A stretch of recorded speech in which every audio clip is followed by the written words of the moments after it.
Good morning, Mr. Prime Minister Sánchez. So great to have you back in Davos. A warm welcome.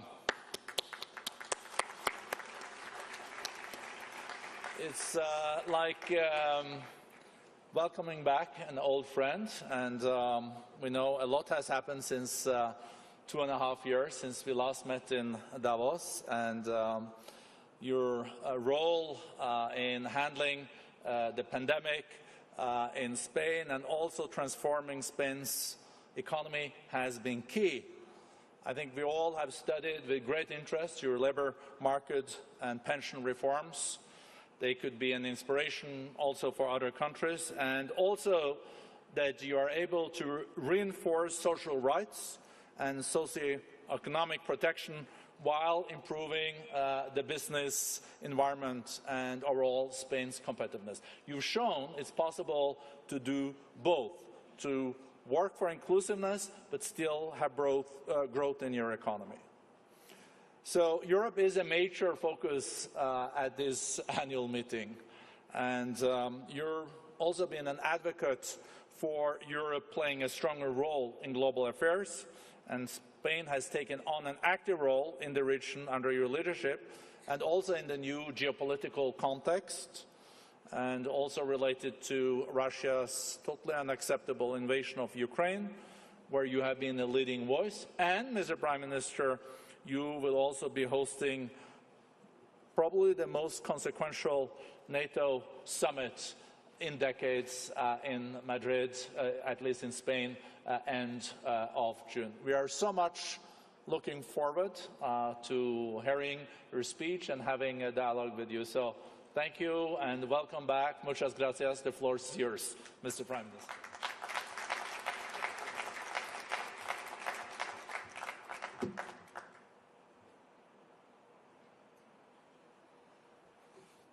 Thank you, Borg, and many thanks to the World Economic Forum for this opportunity to address you today.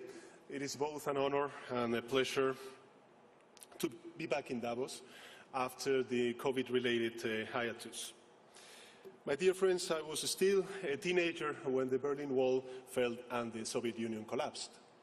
The decade that followed was defined by Fukuyama's thesis on the end of history. Liberal democracy and the market economy had prevailed, and there was no way back. That's how my generation grew up, thinking that economic growth, interconnectedness, freedom of thought and speech, and human progress were just as predictable as they were inevitable. Now in 2022, we know well that liberal democracy does not come naturally. It requires considerable effort and nurturing. And the end of history is nowhere in sight. As I speak here to you today, Ukrainians are fighting for freedom and democracy, not just theirs, but also ours. We never thought that we would see again such horrifying image of bombing and massacres on European soil.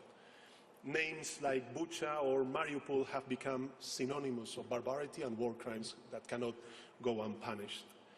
I can only reaffirm the admiration that and I dare say all of those present here today, feel for the courage and the dignity of the Ukrainian men and women in the face of Putin's aggression, brutal aggression. Today, they embody the true defense of our common European values. This illegal, irrational and unjust war is causing suffering and despair in Ukraine and beyond. We are witnessing the largest human exodus since the World War II, with over 6 million people fleeing the country and a further 8 million internally displaced people. But this is not just a local or even a European conflict. This is a major international crisis with consequences for all of us, regardless of where we come from. And we must be fully aware of what is ahead of us. The Russian invasion of Ukraine has triggered an unprecedented global food crisis with dramatic consequences for the most vulnerable countries, individuals and families. According to the UN, 1.7 billion people are at risk of poverty and hunger.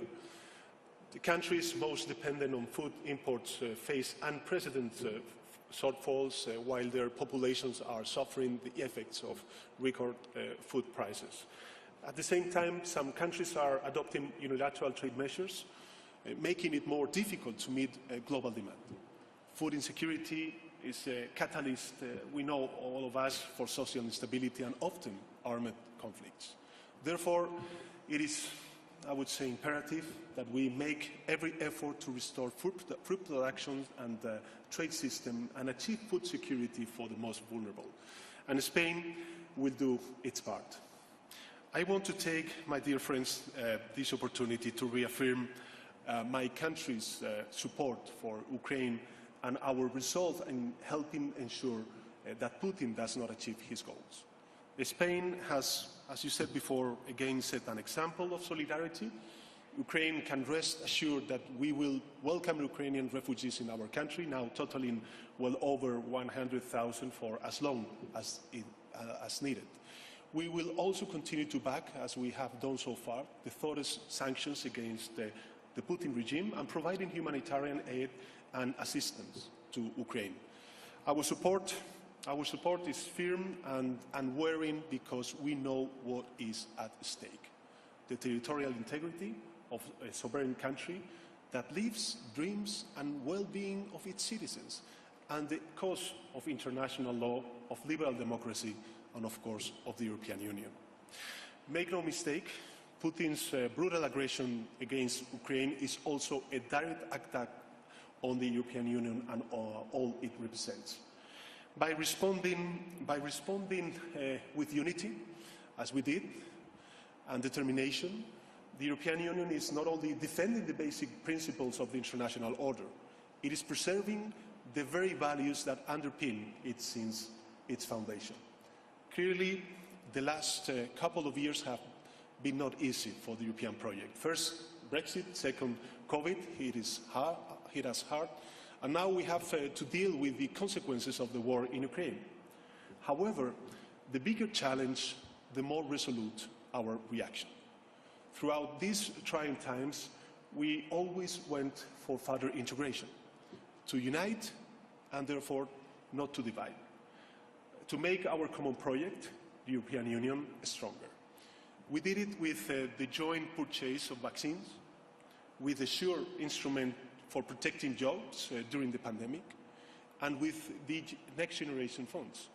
Now we are doing it again in our response to the war, with an unprecedented sanctions designed to maximize long-term costs to the aggressor, and ensuring that Putin's vision for Russia and the world does not win from this war. Beyond helping our Ukrainian friends in their fight for freedom and democracy, we are collectively moving in the direction of a greater strategic autonomy by deepening the single market, diversifying our supply chains, reducing our dependencies on energy, critical technologies, raw materials, semiconductors or health products. We are both becoming more resilient and accelerating our transition to a new economic and geopolitical reality that of the post-fossil fuel era. The same logic, my dear friends, guides the initiatives to strengthen European defence. We want to reduce our strategic dependencies and invest not just more, but better, in increasing our security and defence capabilities, and we certainly must show the highest degree of ambition in promoting a renewed social agenda for the European Union, because combating inequality and fostering social cohesion is the only way to achieve our goals of progress, prosperity and welfare in the most efficient manner. In short, this is a road that we must travel together, and the war in Ukraine is yet another reminder that we should do it without delay. My dear friends, of course, Russia's aggression is altering the global economic outlook. We are coming out strong from the COVID crisis, but our economies have been severely impacted. From high energy prices fueling inflation to worsening consumer sentiment and supply chain bottlenecks. Spain is obviously not immune to this shock. After devoting nearly 80 billion euros of public resources in 2020 and 2021, to combat the impact of COVID-19 on our economy, we have recently approved a package of 16 billion euros to mitigate the effects of the Ukraine conflict on Spain's households, SMEs, and specific sectors. Since well before the start of the war, my government, the Spanish government, has been at the forefront of efforts to weather rising electricity prices across the European Union through temporary taxes cuts and subsidies. More recently, the European Council approved a 12-month price cap for the Iberian Peninsula on gas used to produce electricity, which will soon be implemented. This will allow us to bring down prices, shielding households and business from the extreme volatility and potential price spikes in energy markets. Once again, we have to fight against adversity, overcoming extreme, external, unpredictable factors that have a major impact on our lives. Yet, there are inherent strengths in the Spanish economy which give us reasons to be optimistic. The Spanish economy grew by 6.4% year-on-year in the first quarter of 2022, and we estimate the growth will reach 4.3% for the year, for 2022, one of the highest rates among advanced economies. Employment is up, the fiscal deficit is down, and two central sectors of our economy, the export sector and the tourism sector, are recovering the pre-COVID levels and are acting as the engines of this growth. In other words, we are containing the damage much better than other economies. Looking at the medium and to long-term outlook, we believe the fundamentals of the Spanish economy are even stronger. More importantly, the Spanish government has a clear roadmap for the modernization of the country. Let me highlight three key pillars of our vision. The first one is the implementation of the Next Generation European Recovery Plan. Last year, we launched an ambitious 6-year, 70 billion euro recovery, transformation and resilience plan that is already transforming our economy based on 4 fundamental drivers: the green transition, the digital transformation, social and territorial cohesion, and gender equality.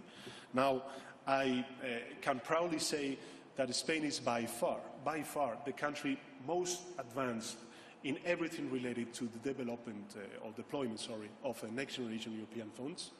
We were the first country, along with Portugal, to have our recovery plan approved by the European Commission, the first to receive a disbursement linked to the achievement of milestones and targets, and again, the first to request a second disbursement.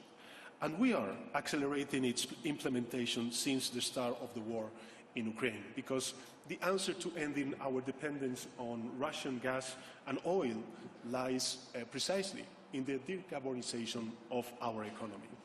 But speed alone is not enough. We also have to put the money where it is most needed. With this in mind, we have created an innovative instrument to enhance public-private collaboration, the strategic projects, or PERTEs, as we call them. PERTEs are born to become a driving force for economic growth, employment, and the competitiveness of the Spanish economy. They are instruments for promoting and coordinating high-priority, complex investments in strategic sectors where state intervention is needed to supplement private initiative. They will channel more than 30 billion euros in public funds, 30 billion euros in public funds, and should mobilize around 4 times as much as private funding.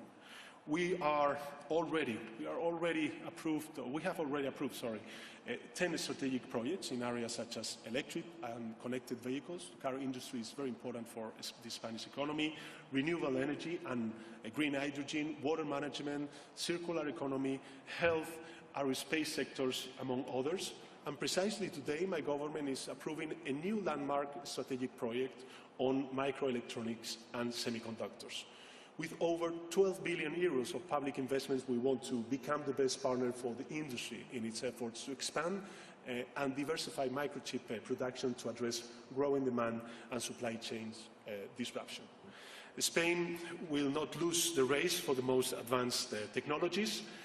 Our country wants to put at the forefront of industrial and technological projects, and the strategic projects on semiconductors prove it.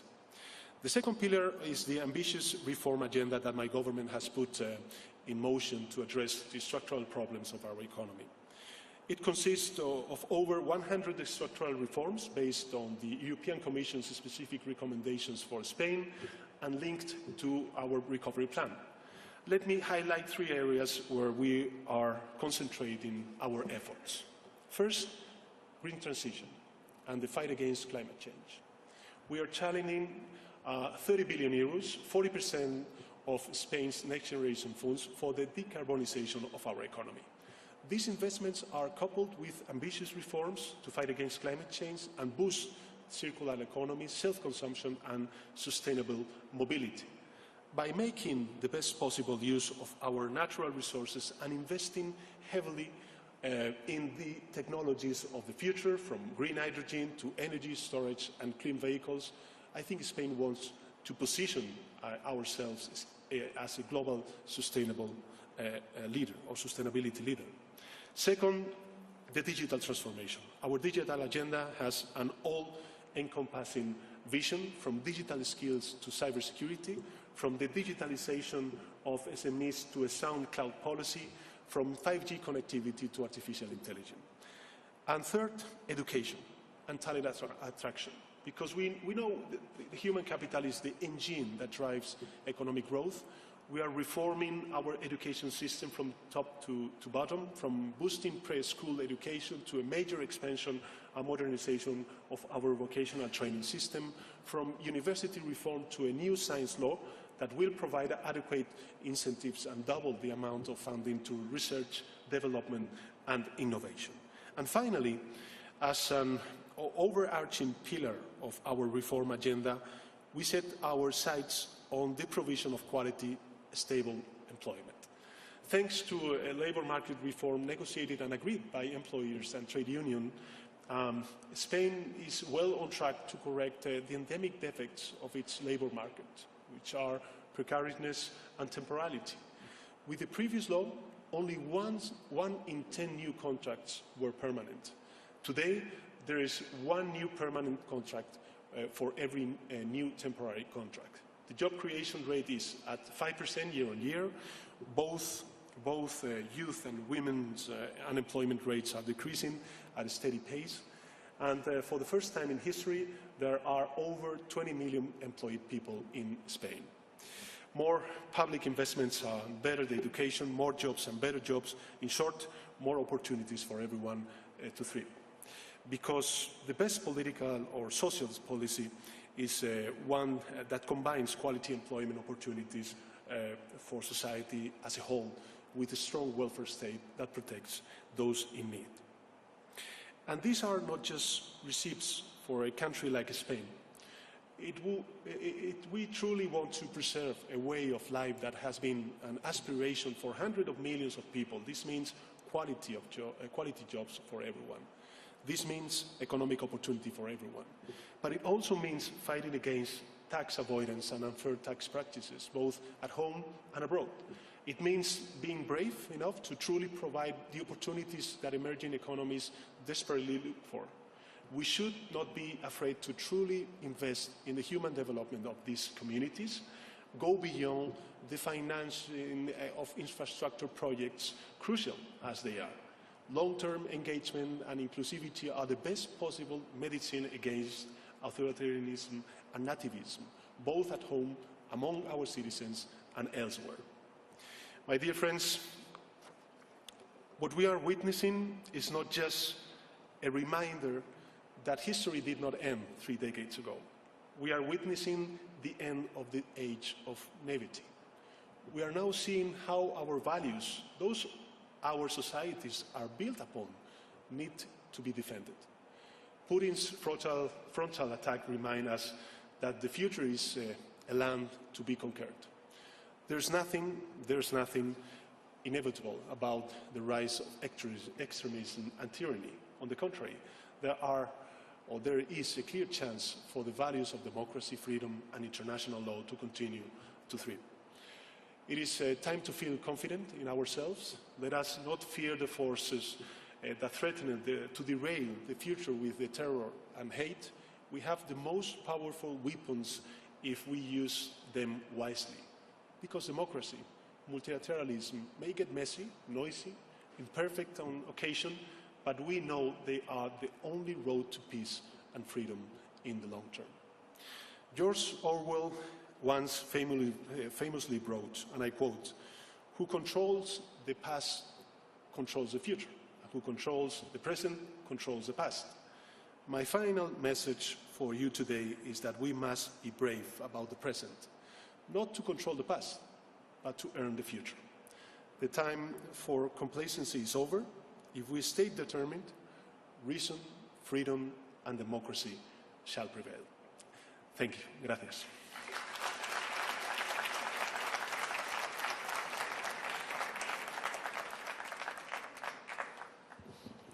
Thank you so much, Prime Minister Sanchez, for this very important speech.